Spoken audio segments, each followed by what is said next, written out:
I'm Dr. Brian Reedy, the Chief of Obstetrics and Gynecology at Crittenton Hospital and the Chairman of the Michigan Keystone Project. The Keystone Project is a project that was developed by a high-risk OB physician to try and improve obstetrical care for hospitals really throughout the country.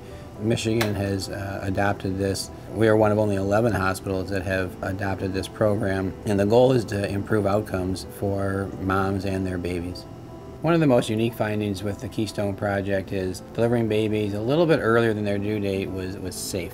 And what I mean by that is babies being born at 37, 38 weeks, it was not an uncommon thing to move towards delivery for multiple reasons. And now what we have found is that delivering a baby without a strong indication where the baby needs to be delivered because of a concern, that you really need to wait to 39 weeks, essentially 1 week before their due date, or closer to their due date. So that's a very significant portion of this project.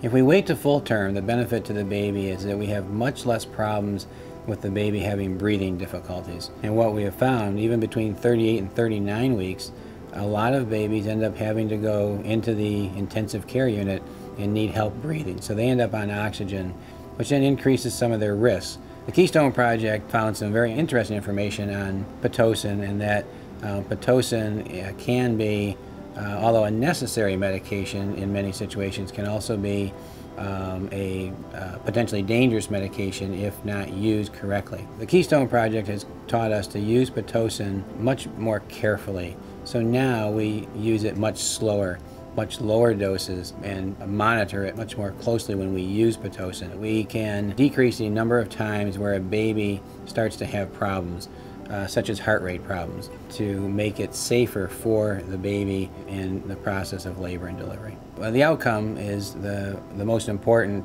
obviously, for our patients and for us as obstetricians and our nurses and our whole team. And so that's what this Michigan Keystone Project is about. It's all about outcomes.